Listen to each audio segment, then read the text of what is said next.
Hello students, let's start in another section of atoms and molecule chapter.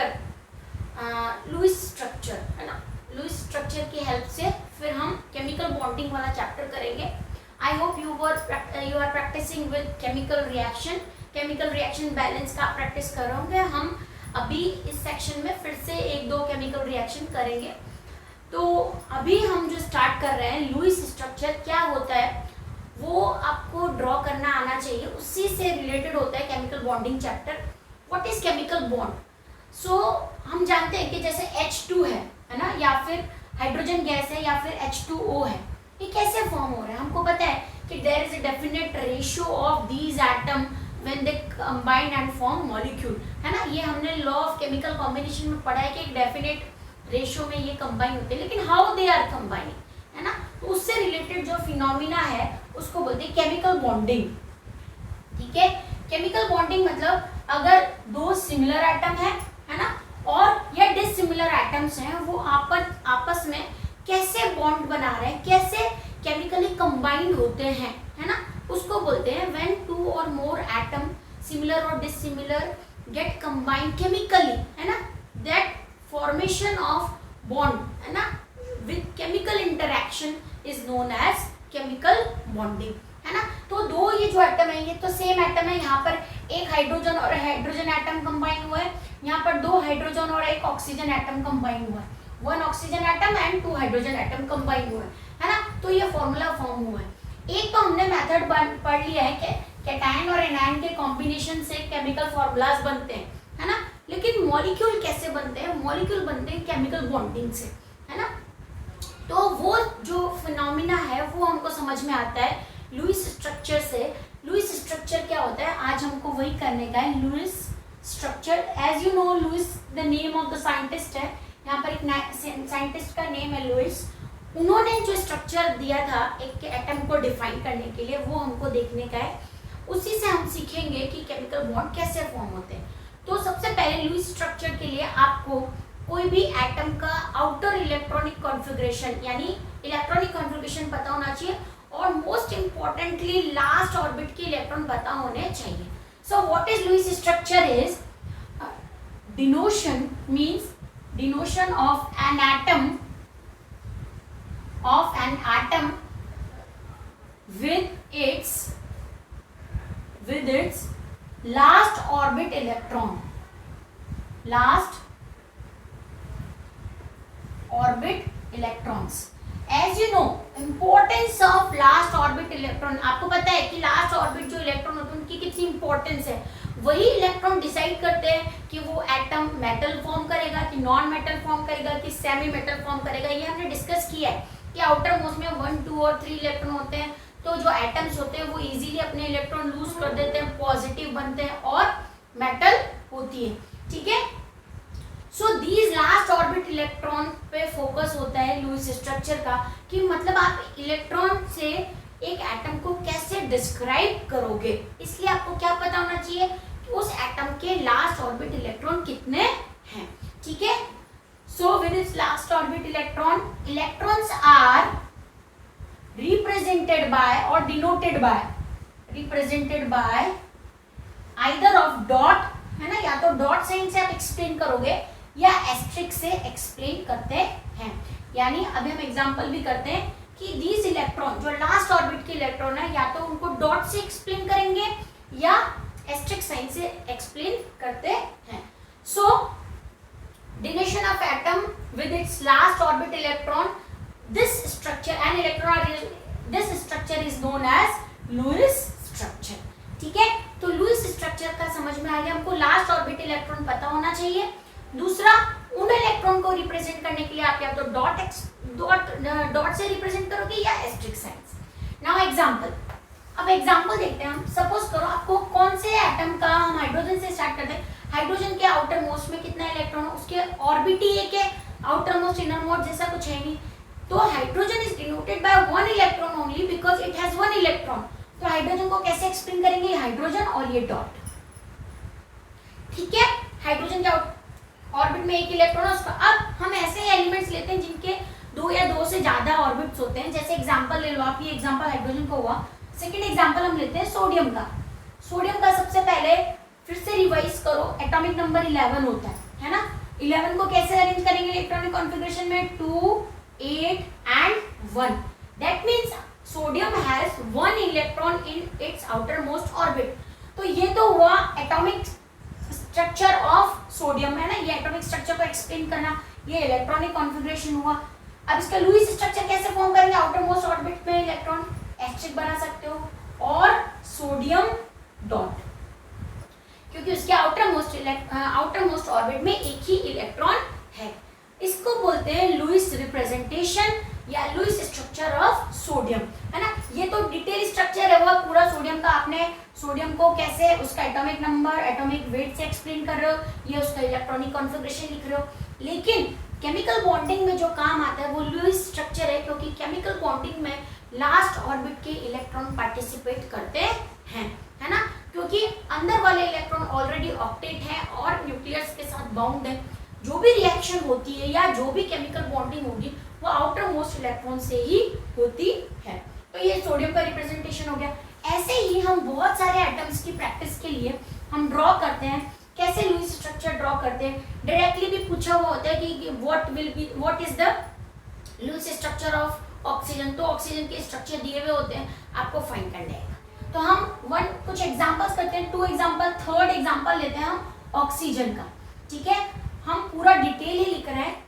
One side हम atomic structure detail में लिखते हैं और सामने उसका लुईस स्ट्रक्चर लिखते हैं। This is the correct method of describing Lewis structure, है ना। ऑक्सीजन का O एटॉमिक नंबर 8, 16। अब 8 है तो इसका इलेक्ट्रॉनिक कॉन्फ़िगरेशन क्या होगा? 2 and 6। That means outer most orbit में कितने इलेक्ट्रॉन है? 6। तो हम कैसे एक्सप्लेन करेंगे? देखो 6 को आप कैसे भी लिख सकते हो, 1 2 3 4 5 6, ऐसा 6 ही होने चाहिए। ठीक है, ये 6 आप कैसे भी डिनोट करो, या फिर अगर आप एस्ट्रिक बनाते हो, एस्ट्रिक ज्यादा सही होता है, क्योंकि डॉट कई बार जो होते हैं वो अननेसेसरी डॉट भी पेन के लग जाते हैं, इसलिए आप एस्ट्रिक साइन बनाओगे और ऑक्सीजन को ऐसे एक्सप्लेन कर सकते हो। ठीक है, ये उसका करेक्ट, ये 6 इलेक्ट्रॉन आप एक्सप्लेन कर रहे हो। अब ऑथेंटिकली क्या होता है कि ये 6 इलेक्ट्रॉन अपने स्कैटर्ड फॉर्म में लिख लिए, लेकिन जनरली अगर आप इलेक्ट्रॉन्स को पेयर के फॉर्म में अगर डिनोट करते हो, तो जैसे हम बॉन्डिंग सीखेंगे तो आएगा। ऑक्सीजन को जनरली हम डिनोट करेंगे ऐसे, ये 2 इलेक्ट्रॉन ऊपर लिखे, 2 इलेक्ट्रॉन राइट हैंड साइड पे and 2 electrons left hand side पे। This is the correct way to represent. Wrong कोई भी नहीं है, इनमें से कोई भी रॉन्ग नहीं है, क्योंकि हम आउटर मोस्ट इलेक्ट्रॉन से ऑक्सीजन को एक्सप्लेन कर रहे हैं, है ना, कुछ भी गलत नहीं है उसमें। लेकिन हम करेक्टली अगर पेयर्स के फॉर्म में एक स्कैटर्ड लिखे और एक पेयर के फॉर्म में लिखे, 2 और 3 के बंच में भी लिख सकते हैं, तो ज़्यादा करेक्ट लगता है। उससे आपको आगे समझ में आएगा इसका क्या इंपॉर्टेंस है। तो हमने देखो 2 इलेक्ट्रॉन ऊपर, आप 2 इलेक्ट्रॉन नीचे लिख दो, कोई फर्क नहीं पड़ता। दिस ये भी करेक्ट है, राइट साइड पे, लेफ्ट साइड पे और नीचे डाउन साइड। अब आपको ऐसा पसंद है कि नहीं मुझे तो ये 3 की फॉर्म में रखना है, ऐसे भी रख सकते हो। लेकिन ये अभी हम आगे नाइट्रोजन का करते हैं, तो वहाँ नाइट्रोजन में ऐसा ये लर्न नहीं करना है आपको, ये बॉन्डिंग में हेल्प करता है, इसलिए हम इस तरह से रिप्रेजेंट करते हैं। So this is the Lewis structure of oxygen. Now nitrogen का देखो, नाइट्रोजन एटॉमिक नंबर 7, 14। 7 को कैसे अरेंज करेंगे? 2 and 5। अब देखो नाइट्रोजन का 5 आप कैसे भी बना सकते हो, ये 1 2 3 4 and 5 हमने कैसा भी बनाया। ठीक है, लेकिन अगर मुझे पेयरिंग करनी है, मुझे पेयर्स में बनाने हैं, तो देखो 2 मेथड है, 1 2, ये 3 4 हो गया और एक ये 5 अकेला कर दिया। ठीक है, और अगर आप बॉन्डिंग और भी इजीली समझोगे इसको, तो और एक मेथड है 3 और 2 के बंच में, जैसे 3 और इस साइड 2। तो आप अलग अलग जगह देखोगे, बॉन्डिंग पे डिपेंड करता है कि नाइट्रोजन को कैसे एक्सप्लेन किया हुआ है। So this is the structure of nitrogen और Lewis structure of nitrogen. Asterisk sign dot, हम क्या कर रहे हैं? सिर्फ आउटर मोस्ट इलेक्ट्रॉन से किसी भी एटम को एक्सप्लेन कर रहे हैं। सबसे पहले बॉन्डिंग में ये इंपॉर्टेंट है सीखना कि हम लुईस स्ट्रक्चर ड्रॉ कर सकते हैं या नहीं भी कर सकते। ठीक है, ये नाइट्रोजन का हो गया। अब हम करते हैं क्लोरीन का। नाइट्रोजन के बाद फ्लोरीन का भी कर सकते हैं, तो फ्लोरीन का करते हैं। चलो फ्लोरीन आउटर मोस्ट इसका एटॉमिक नंबर 9. ओके, सो 19 कितने इलेक्ट्रॉन होंगे? 7 and 2 and 7. 9 हो गए ना. अंदर जो इनर न्यूक्लियस के पास जो ऑर्बिट है उसमें 2 और आउटर मोस्ट में 7. अब 7 को अरेंज करो. देखो F है ना, कैपिटल ही हमेशा यूज करने के होते हैं. जो एलिमेंट्स सिंगल मतलब सिंगल अल्फाबेट से शो करते हैं उनको हमेशा कैपिटल लिखना है. जैसे 2 होते हैं तो ये बहुत मिस्टेक होती है और आगे हायर स्टैंडर्ड तक मिस्टेक करते हैं स्टूडेंट. जैसे एल्यूमिनियम है या सोडियम है तो कभी भी एल्यूमिनियम का AL ऐसे नहीं लिखना है, ये रॉन्ग प्रेजेंटेशन है. और सोडियम का Na ऐसे नहीं लिखना है. क्लोरीन को भी हायर स्टैंडर्ड तक मैंने देखा है ये C और L ऐसे कैपिटल लिखते हैं नहीं. ठीक है, अगर 2 लेटर्स का कोई सिंबल है या एलिमेंट है तो उसका सेकेंड लेटर हमेशा स्मॉल होता है और फर्स्ट लेटर जो कैपिटल होता है. और अगर एक ही है तो उसको कैपिटल ही लिखना है. अब 7 इलेक्ट्रॉन अरेंज करने हैं तो अगर पेयर्स में करना चाहते हो 1 2 3 4 5 6 and 7 ये बच गया. तो आप इस तरह से ये फ्लोरीन का रिप्रेजेंटेशन हो गया. अगर बुक्स में ऐसा लिखा होता है तो कंफ्यूज नहीं होने का. देखो एक इस साइड भी बन सकता है, ये ऐसा भी बन सकता है. ठीक है, इससे कंफ्यूज नहीं होना है. हमने फ्लोरीन के सामने 1 रखा है, सामने की साइड यानी राइट हैंड साइड और बाकी जो 3 जगह अरेंज कर दिए. किसी भी मेथड से लिखा हुआ होना चाहिए. आपको मतलब बहुत सारे एग्जाम्स में आपको मिलेगा अलग अलग भी लिखा हुआ हो सकता है. जैसे अगर तो कंफ्यूज नहीं होना है कि नहीं ये रॉन्ग है. ठीक है, ये 7 हो गए, 4 5 6 और 7 है ना. स्कैटर्ड भी लिख सकते हैं, कैसे भी लिख सकते हैं, लेकिन जो करेक्ट प्रेजेंटेशन है वो ऐसा है कि आप इसको कंबाइन यानी पेयर फॉर्म में लिखो. अगर मैं डॉट की फॉर्म में लिखती हूँ तो देखो 1 2 3 4 5 6 और ये एक लास्ट. ठीक है, तो ये हो गया फ्लोरीन का आउटर मोस्ट कॉन्फ़िगरेशन के अकॉर्डिंग लुईस स्ट्रक्चर. अब हम सिर्फ आउटर मोस्ट इलेक्ट्रॉन ही लिख रहे हैं चाहे कितना भी बड़ा एटम हो. ये पॉइंट इंपॉर्टेंट है. सपोज करो अब हम थोड़े बड़े पे आते हैं. जैसे कैल्शियम है ना, कैल्शियम का एटॉमिक नंबर 20 है. उसके बाकी इलेक्ट्रॉन से हमको कुछ लेना देना नहीं है ना. हम हमेशा केमिकल जो रिलेशन है या केमिकल बॉन्डिंग है किसी में भी केमिकल रिएक्शंस में भी आउटर मोस्ट जो इलेक्ट्रॉन होते हैं उन्हीं से एलिमेंट का नेचर डिसाइड करते हैं. तो कैल्शियम 40, इसके रेंज इलेक्ट्रॉन्स कैसे होते हैं 2 8 8 एंड 1. ठीक है, सॉरी 2. ओके, कैल्शियम के आउटर मोस्ट में कितने इलेक्ट्रॉन हुए 2. तो अब इतना बड़ा इतना हाई एटॉमिक नंबर वाला एलिमेंट है लेकिन इसका रिप्रेजेंटेशन कैसा होगा कैल्शियम 2. दैट्स ऑल है ना. कैल्शियम के ऐसे ही कैल्शियम से पहले आने वाला मैग्नीशियम है उसका कितना होता है 12 2 8 2. ठीक है, तो इसका कैसा होगा मैग्नीशियम ये.